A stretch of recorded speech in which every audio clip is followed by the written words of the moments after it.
All right, today we are going to work on our double broom, and we're going to be using the Antler as a handle. So we're going to start out with our Antler, and what you'll need to do before you start is see how it lays and then drill 2 holes in it. And the reason that we're going to do that is because the broom nails are going to go in like that. And of course they won't go on at the same time, but just so that you know that, if you look, those aren't all the way through. They can go all the way through. The reason that I'm not drilling them before I send them to you is because I don't want them to get knocked around and or busted on en route. So I'm going to leave that up to you. You do need to drill a couple holes, okay? So I'm going to bring this down a little bit, and we're going to get started. All right, when you start this, you want to put your string on top of it, because remember, that's the whole point of the nail, is to keep it from sliding off. So I want to take this and I'm going to wrap it 3 times, making sure that my nail stays in.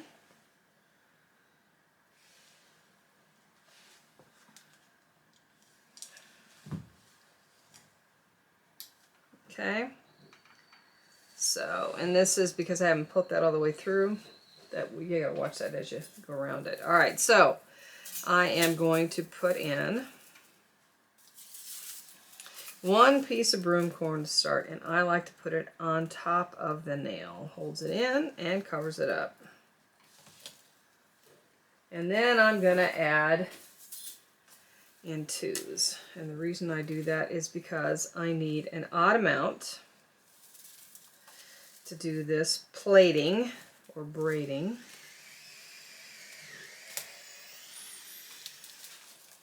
And that just makes it easier for me to not have to remember to count, basically, if I put 2 in at a time. So I think I can probably put about 2 more in here, and then I'm ready to start doing the plait for the braid.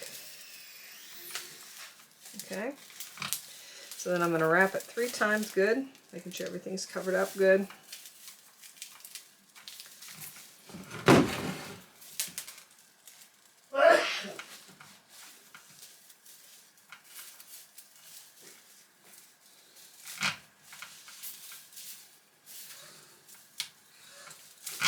Then I'm going to start doing that plait. So, over and under. And I probably won't go real far on this. I could, but for today's practicality, I probably won't. Just to show you how it's done. You're still going to do the same thing with pulling that over, dipping it down, pulling it tight. And I think for today we'll probably only do like maybe 5 of these. You can do as many as you'd like on this, but as I said, for today's video, I think I'll just do about 5 or 6 maybe.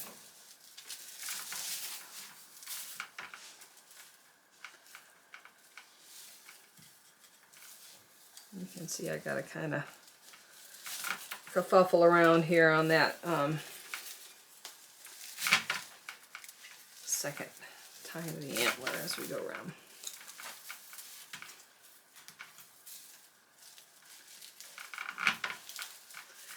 Trying to keep that as pretty as a braid as I can by keeping it close, pulling it tight. Still using that finger, remember.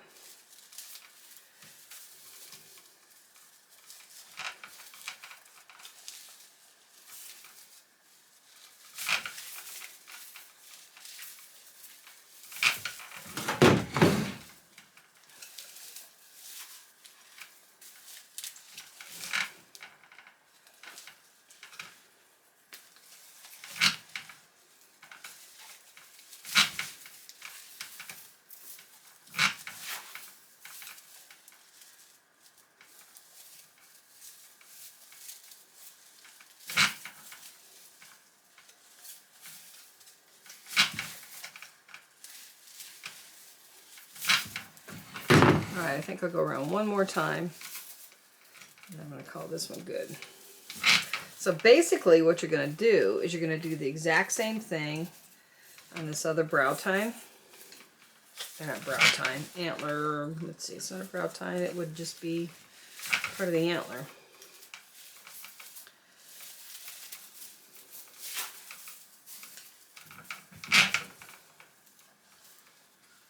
All right. I am feeling pretty comfortable with that length on this. Like I said, you can continue to go as long as you want on your broom corn. But I'm going to call that good. I'm going to put my jerk string in here.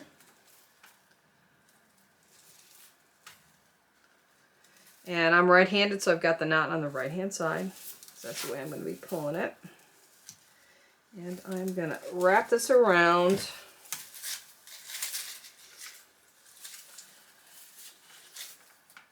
Three times.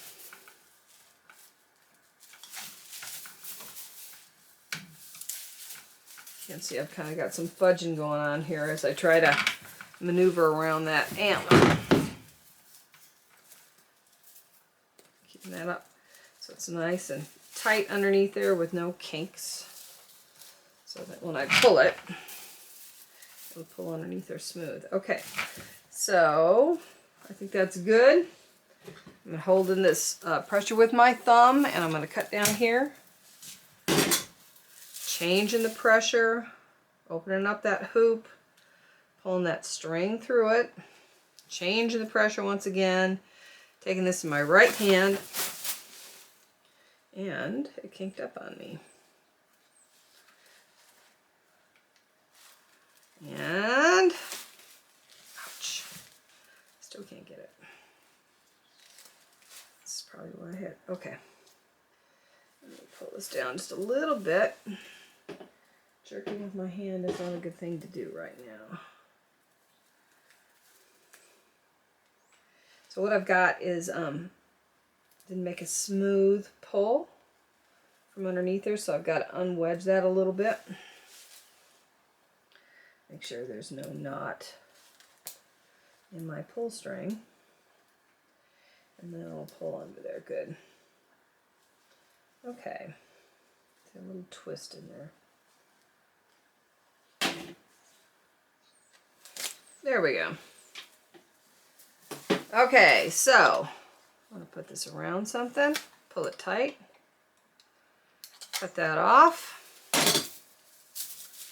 and then I'm going to trim this up, and I'm going to do the same thing over on this side.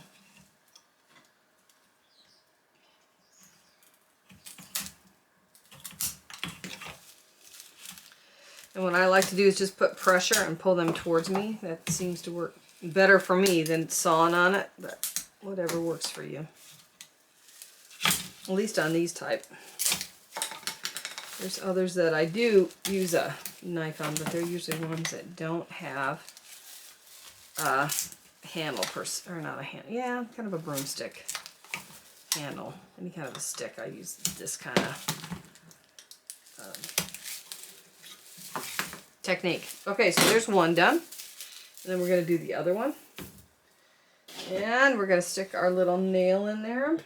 I have my nail. Oh, there it is. Okay. Here's my second nail, and I'm going to stick that in there. And I'll put this aside for just a minute because I'm going to get this ready again for the second one. Making sure that the nylon comes off the top of it. I'm going to put a overhand knot in it so it can't slide off. And then I'm going to make my knot. Over my hand, there's my X. Pull it through and grab the long string. Whoops. Open it up a little bit. Go through and pull the long string. And then if this is too long before you put it on there, sometimes they suck up real nice, other times they don't. You can kind of like pre-suck it up, for lack of a better term, if you want, by just bringing that in a little bit. Okay, so I'm going to put this over the top And I'll tighten that up. Now before I do that, what I want to do is, I use these a lot, just a rubber band with a lark set over, whatever. Could be a piece, it could be a stick. In my case, it's just a piece of reed because that's what I got a lot of laying around. And I want to just put that around there so it's out of my way as I work on the second one. It's not flopping around as much. I'm going to tighten that up, and I am going to wrap for 3. Now you can see you got more of a cumbersome thing going on here, right? It's just kind of the nature of doing double brooms or triple brooms. All of which are very cool, but you just have more obstacles. So once again, I'm going to put just one in to start. And then if you wanted to, you could, and I like to put it on top of the nail so it covers it up. You could do a hearth broom like I did on the curly willow on one side, and you could do a cobweb on the other, and you're still doing 2. Now, in my case here today, I am going to do just 2 cobwebs basically and show you how they go together. But if you want to have a bigger broom, then do one side with a hearth. I'm gonna put 2 in there. And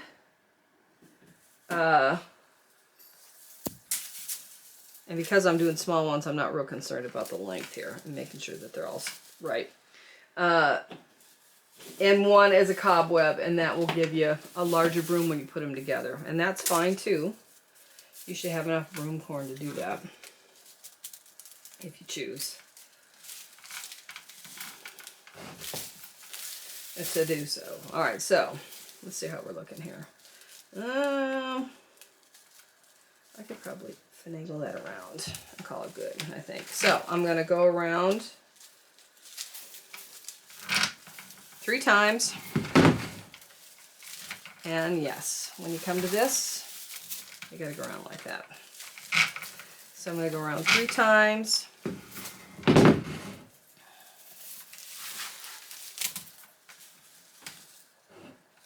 And then I'm going to start doing that plate. Okay, so once again, just over and under like we normally do, and we have an odd amount, so this should work. Now, is this cumbersome? Yes, but it's also very cool. So, and you get used to it being in the way and just make an allowance for it. This doesn't change any, it's still the same thing.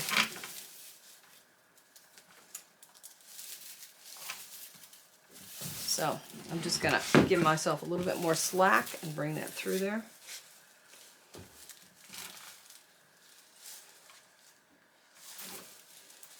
And once again, I'll probably only do this for about 5 or 6 rows, just so you can kind of see what it looks like and how it gets put together. A little bit of slack. Bring that around, still using that finger and that tension. So you got a nice braid on there.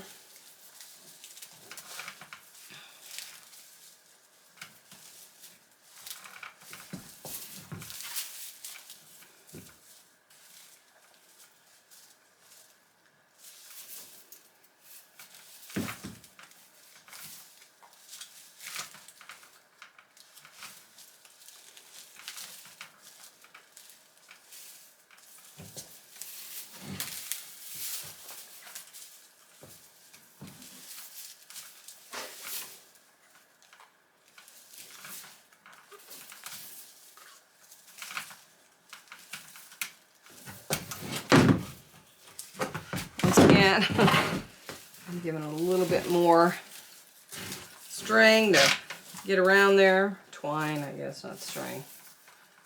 And I think I'll go, oops, do I have a mistake? No, I don't. I'm going to go around a couple more times here, and then I'm going to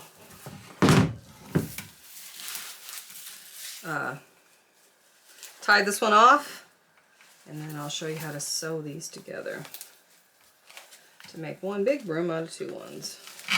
So these are sometimes called wedding brooms. Just, I think because the whole thing is, you know, two become one. And they're kind of a nice gift to give for weddings. There's a whole history of jumping the broom. Okay, I'm going to call this good. And I'm going to put my jerk string in. Hopefully I do a better job this time and not getting it twisted. And I'm going to go around about 3. And I'll finish this off. But 3 rows should do it, I think.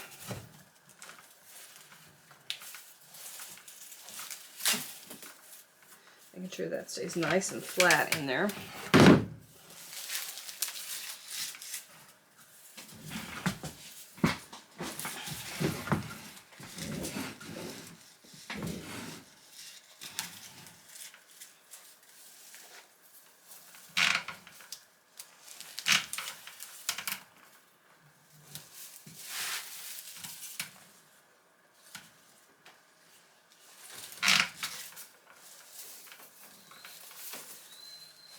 All right, so I'm going to make my cut, holding my string here. And once again, I'm going to take that red thread through the loop, changing my tension once again. I've got my right hand with a knot on it, and I'm not going to jerk it through again. The heck? I guess I'm getting a knot in that for some reason. I don't know why. It's twice in one go. So I'm going to pull that up a little bit and try it again. How's that? There we go. That's the way it's supposed to work. So you can always pull your loop out again as long as you're keeping your tension tight. And then jerk her again. How's that? Alright, so I'm going to trim this up and then I'll put these two together and show you how we sew them up. Trimming this up by just putting some pressure on this and pulling up on the broom corn. Now this is not flat like a normal one would be, so you need to be conscious of where you've got your knife and your blade so that you're not hurting anything. I'm going to pull that up out of the way, I think. Always make sure you're cutting away from yourself. Okay, so there's my 2 tie-ons. And I'm saying that the broom is hanging this way on the wall. Just remember, you always want your brooms to not sit. You want them to hang up so they don't bend the fibers. So I'm going to grab a vise and I'm going to make the 2 into 1. So I have, you know, a variety of sizes that I can use here. So I'm going to take this one off and put that in there. I think I'm going to try to keep this relatively narrow. You don't have to. And if you do one of these as a hearth broom and one as a cobweb, the wider your broom will be. And it'll be more like that willow one that I did. So, but on this one, I want this a little more narrow, I think. So I'm going to put this in about, you know, it's kind of in between there, so I think I'm going to put it in here and tighten it down. You could flare it out if you want, just makes a thinner broom. It's totally up to you what you want to do. But, I mean, the whole point being on today's broom is how to make a double broom. You can make them on sticks. You can see you can make them on Antler. Anything that basically has the ability to be divided. And I like going around Lake Ponderay.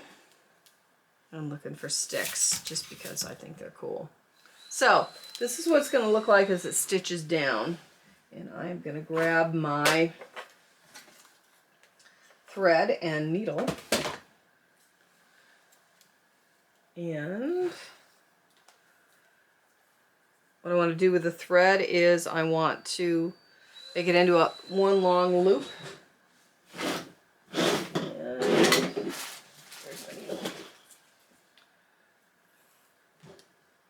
It's from yesterday. So, and what I'm going to do is I'm going to take that and I'm going to make a lark's head out of it. So 2 fingers, point them down, put your 2 fingers together, and presto, there's a loop. Okay, let's see it again. 2 fingers, put them down towards the ground, stick your 2 fingers together, and there you have it, a loop. Okay, so what I'm going to do with that loop is I am going to go around whatever it is and I'm going to sew, and I like to have some kind of waxed string, just my preference. You don't have to.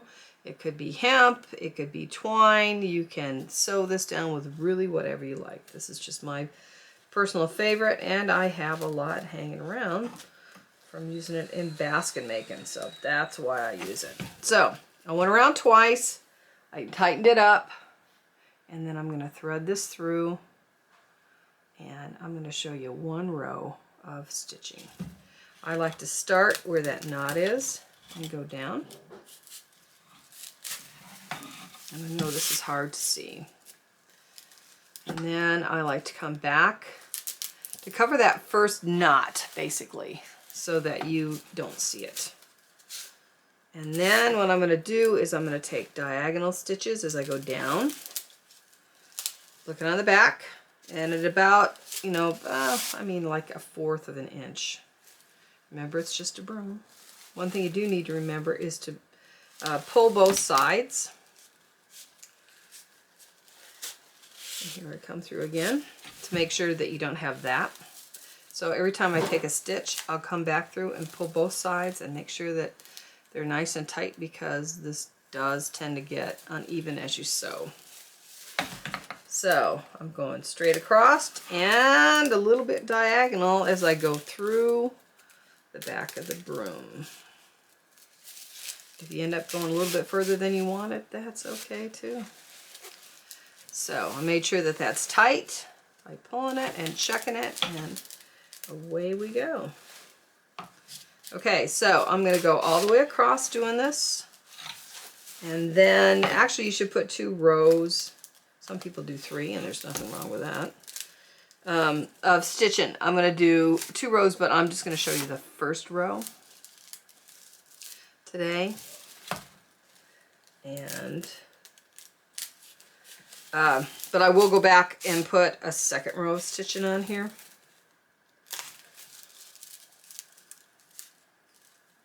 I could go over a little farther. So you see what it's looking like here. Making sure that those are tight. Coming through again. Going diagonal a little bit so I can come up to my next mark on that 2nd piece as I begin to make 2, 1, and I see that I only have 1 string because it caught. So in that case, just pull it back out, rethread your needle, and start again. Like I say, it always ends up one side shorter than the other side. Who knows why?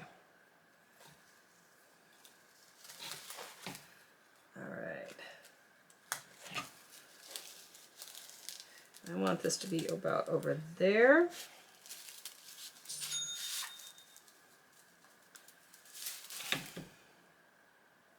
And I'm going to make sure that they're both pulled through and tight. You can see, look at the difference in that. I don't know why that happens, but it does. And it's tight back there. It's the mystery of broom making.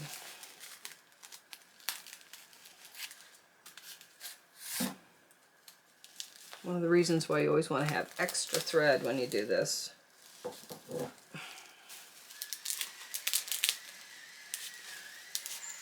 Better to have too much thread and cut it off than not enough, like in so many things. And I think because for some reason there's such a big difference there, I'm going to level it out. One less thing to mess with. So I'm going to put like, I don't know, 3 more stitches, and then I'll show you how I finish this off.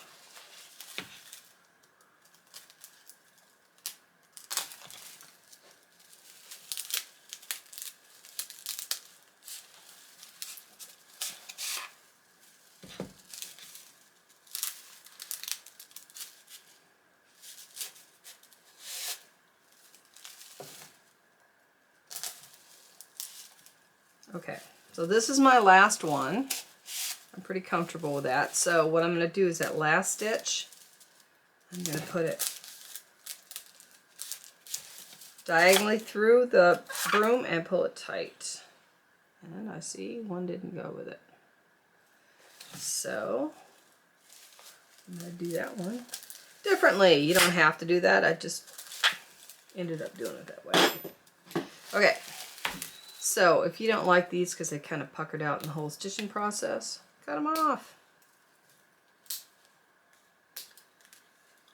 Okay, so those are trimmed off. Now, I'll come down like 2 fingers and do another row, but for today, you got it. There is a double wedding broom of sorts on a smaller scale. But like I say, if you want it larger, make one of them a hearth broom. You know, put sides on it and go around and braid it up more. And that's cool too. They make, you know, either or. I just wanted to show you today how to get it done. And I think we're on course for it. So this will be the last broom making class for the season. And like I said, I still do have some curly willow sticks if you're interested and you just want the sticks. You don't want the broom corn, let me know and we'll work something out. So you can do this with anything. It just needs a couple of relatively close points so that you can wrap that on there. Okay, until next fall when we start making brooms again, I'll see you then.